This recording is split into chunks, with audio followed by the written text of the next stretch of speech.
శ్రీమతే నమః. హైందవ శంఖారావం సభ దిగ్విజయంగా ముగిసింది కదా. అది ముగింపు కాదు, మొదలు. మన దేవాలయాలని మనమే రక్షించుకోవాలి అని మనకి ప్రేరణ తీసుకొచ్చిన సభ అది. ఆ సభలో చాలా మంది మాట్లాడారు. అంతమంది సాధువులని సన్యాసుల్ని ఒక చోటికి తీసుకొచ్చి ఆణిముత్యాల్లాంటి మాటలు మనకి వినిపించేటట్లు చేసింది హైందవ శంఖారావం సభ. ఆ సభని ఏర్పాటు చేసింది ఎవరో తెలుసా? విశ్వ హిందూ పరిషత్. ఈ విశ్వ హిందూ పరిషత్ 1964 సంవత్సరంలో గోల్వల్కర్ గారు, ఆప్టే గారు, చిన్మయానంద సరస్వతి వీళ్ళ ముగ్గురు ఆధ్వర్యంలో స్థాపించబడింది అనమాట. హిందూ సమాజాన్ని ఏకీకృతం చేయటానికి, బలోపేతం చెయ్యడానికి వీళ్ళు చేస్తున్న కృషి మామూలుది కాదు. విశ్వ హిందూ పరిషత్ అయితేనేమి, బజరంగ్ దళ్ అయితేనేమి, ఇలాంటి హిందువులకి మేలు చేసే ఏ సంస్థలైనా సరే మనకి ఆర్ఎస్ఎస్ నుంచి పుట్టిన సంస్థలు అనమాట. మాతృ సంస్థ ఆర్ఎస్ఎస్ అయితే ఆ సంస్థ నుంచి వచ్చిన ఆణిముత్యాలు, అమృత గుళికలు అనమాట ఈ విహెచ్పి, బజరంగ్ దళ్ ఇవన్నీ. గోల్వాల్కర్ గారు ఏ విశ్వ హిందూ పరిషత్ అయితే వాళ్ళు అక్కడ మొదలు పెట్టారో, ఆయన యొక్క భావాలని, ఆయన యొక్క ఆదర్శాలని ముందుకు తీసుకువెళ్లడంలో మన హిందూ సంస్థలు ఎంత చక్కటి పాత్రని పోషించాయో. ఒక చిన్న మాట చెప్పాలి అంటే, హెడ్గే గారు ఆయన ఇంకా రేపు మరణిస్తారు అని అనగా ముందు రోజు ఈ గోల్వాల్కర్ గారిని పిలుస్తారు. పిలిచి, డాక్టర్ కి నా శరీరం అప్పచెప్పే లోపు నీకు ఒక మాట చెప్పాలని అనుకుంటున్నాను. అదేంటంటే, నేను స్థాపించిన ఈ సంస్థ బాధ్యతలన్నీ ఇకపై నీవే అని ఒక చీటీ రాసి గోల్వాల్కర్ గారి చేతిలో పెట్టారు. హెడ్గే గారు వెళ్ళిపోయారు. తర్వాత సంతాప సభ జరుగుతుంది 13 రోజుల తర్వాత. ఆ సభలో గోల్వాల్కర్ గారు హెడ్గే వారు చెప్పిన మాటల్ని అక్కడ చదివి వినిపిస్తే అందరూ ఆశ్చర్యపోయారు అనమాట. ఎందుకంటే హెడ్గే వారికి సన్నిహితంగాను చాలా ఇంకా అద్భుతంగా పనిచేసేవాడు అక్కడ ఉన్నప్పటికీ గోల్వాల్కర్ గారికి ఇచ్చారు అంటే గోల్వాల్కర్ గారి సమర్థత ఏంటి, ఆయన నిబద్ధత ఏంటి అనేది హెడ్గే వారికి అంటే డాక్టర్ జీకి తెలియబట్టే కదా అలా ఇచ్చారు. నిజంగా డాక్టర్ జీ ఈ గురీజీ మీద పెట్టుకున్న నమ్మకమే ఈ రోజు వరకు మన వాళ్ళందరూ ముందడుగు వేస్తున్నారు అంటే వాళ్ళ యొక్క పునాదులు ఎంత బలంగా ఉన్నాయో చూడండి.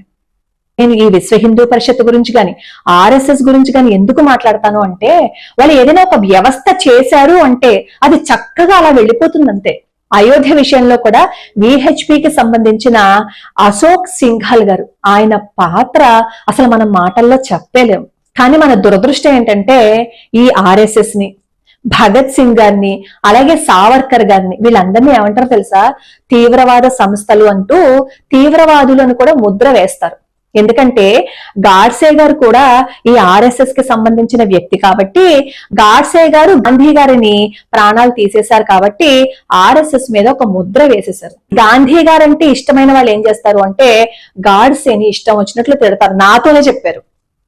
ఈ సావర్కర్ గారి గురించి, అలాగే భగత్ సింగ్ తీవ్రవాదులంటూ ఆర్ఎస్ఎస్ గురించి కూడా అవాకులు చవాకులు నాతోనే మాట్లాడారు. ఇంకా అలాంటి వ్యక్తులతో మనకెందుకు అని అనుకున్నాను నేను, అది వేరే విషయం. ఇదంతా ఎందుకు చెప్పాను అంటే, మన ఛానల్లో మనం హైందవ శంఖారావానికి సంబంధించి దాదాపుగా ఒక 15-20 వీడియోలు చేసుకున్నాం అనమాట. చేసినప్పుడు నాకు ఒక ఆవిడ కామెంట్ పెట్టారు. అదేంటంటే, మీరు ఇన్ని వీడియోలు చేస్తున్నారు కదా, మరి అన్ని లక్షల మంది అక్కడికి వస్తే ఏదైనా ఇబ్బంది ఎదురవుతే ఏం చేస్తారు? అక్కడ జరుగుతున్న ఏర్పాట్ల గురించి కూడా చెప్పండి అమ్మా అని చక్కటి కామెంట్ పెట్టారు.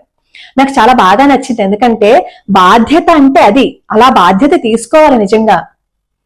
ఆవిడ అన్న మాటకి నేను సమాధానం పెట్టాను. విశ్వ హిందూ పరిషత్ వ్యవస్థ అద్భుతంగా ఉంటుంది అని చెప్పి నేను కామెంట్ పెట్టాను.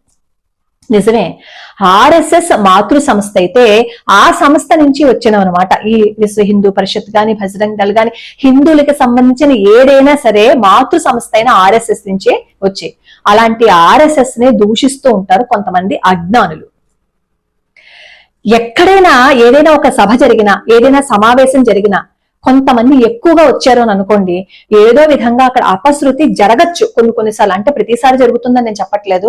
ఉదాహరణకి 2016లో పుష్కరాలు జరిగిన సంఘటన, ఆ పుష్కరాల్లో తొక్కిసలాట జరిగింది కదా, ఎంతమంది చనిపోయారో తెలుసు కదా.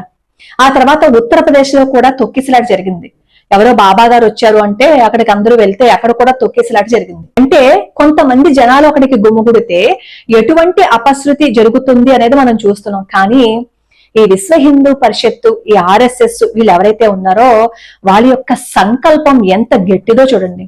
గురూజీ, డాక్టర్జీ యొక్క సంకల్పాలు అంత నిష్కల్మషంగా, అంత ధర్మబద్ధంగా ఉంటాయి కాబట్టి, వాళ్ళు స్థాపించిన సంస్థలు కాబట్టి, ఈ విశ్వ హిందూ పరిషత్ వాళ్ళు కానీ, RSS వాళ్ళు కానీ ఏ పని చేసినా చాలా చక్కగా జరుగుతుంది అనడానికి నిన్న విజయవాడలో జరిగిన హైందవ శంఖారవం సభ ఒక ఉదాహరణ.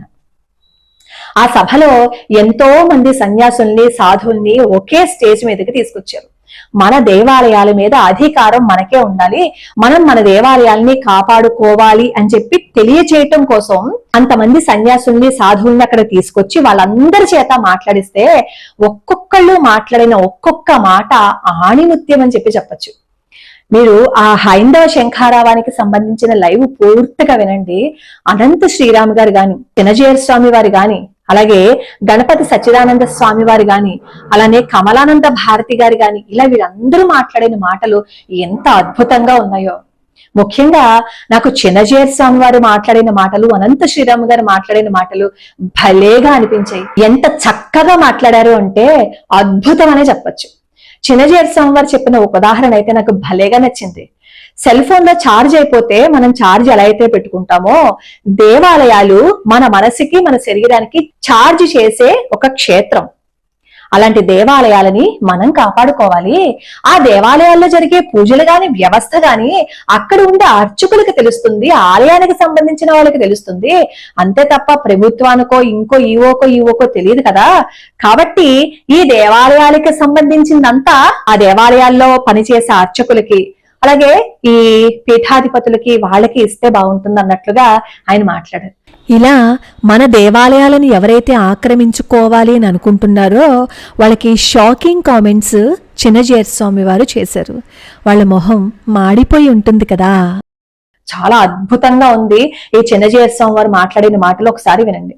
అలాగే అనంత శ్రీరామ్ గారు కూడా ఎంత అద్భుతంగా చెప్పారు అంటే, మనం మన హైందవ ధర్మాన్ని మనమే కించపరిచేసుకుంటున్నాం. అలా కించపరిచే వాటిల్లో పెద్ద తెరైతే గాని, చిన్న తెరైతే గాని, బుజ్జి తెరైతే గాని దేని పాత్ర అది పోషిస్తోంది అని చెప్తూ, సినిమాలో పాటలు రాసేటప్పుడు కూడా కాస్త జాగ్రత్తగా రాయాలి, ఎందుకంటే అందులో కొన్ని పాటలు మన హిందువులని, హిందూ ధర్మాన్ని కించపరిచే విధంగా ఉంది అంటూ, హరే రామ అని ఒక పాట ఉంటుంది, దమ్మరుదం అని ఒక పాట వస్తుంది అనమాట. ఆ పాట గురించి చెప్తూ, మనం హరే రామ హరే కృష్ణ తర్వాత చెప్పుకుందాం, ముందు దమ్ము కొడదాము. ఆ దమ్ము కొట్టేటట్లుగా వాళ్ళు ఆ పాటని అలా చూపిస్తూ హరే రామ హరే కృష్ణకి లింకప్ చేశారు. అలాంటి పాటల్ని మనం ఎందుకు ఖండించలేకపోయాము అని చెప్తూ, ఈ మధ్య కాలంలో వస్తున్న పాటల గురించి కూడా ఆయన చెప్పి, ఆ సాహిత్యం అంతగా బాగుండలేదు, అందులో నటించే వాళ్ళు గాని, ఆ పాటలు రాసేవాళ్ళు గాని, అలాగే హిందూ దేవీ దేవతలను తిట్టే విధంగా ఏవైతే ఆ సంభాషణలు ఉంటాయో వాటన్నింటినీ మనం ఖండించే తీరాలి అని ఆయన చాలా అద్భుతంగా మాట్లాడారు.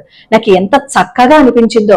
ప్రతి ఒక్కరికి మన హిందూ ధర్మం మీద ఎంత నిబద్ధత వచ్చింది అని అనిపించింది. ఆ వీడియో చూడండి, చాలా అద్భుతమైన వీడియో.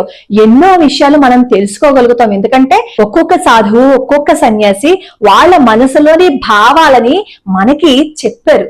అవన్నింటినీ మనం ఆకలింపు చేసుకుని మనం మన జీవితంలో వాటిని పాటిస్తూ ముందుకు వెళ్ళాము అని అనుకోండి, అద్భుతంగా ఉంటుంది మన జీవితం. మనందరం కలిసి ఉన్నాము అని అనుకోండి, మన ధర్మం నిలబడుతుంది. లోకా సమస్త సుఖినో భవంతు, సర్వే జనా సుఖినో భవంతు.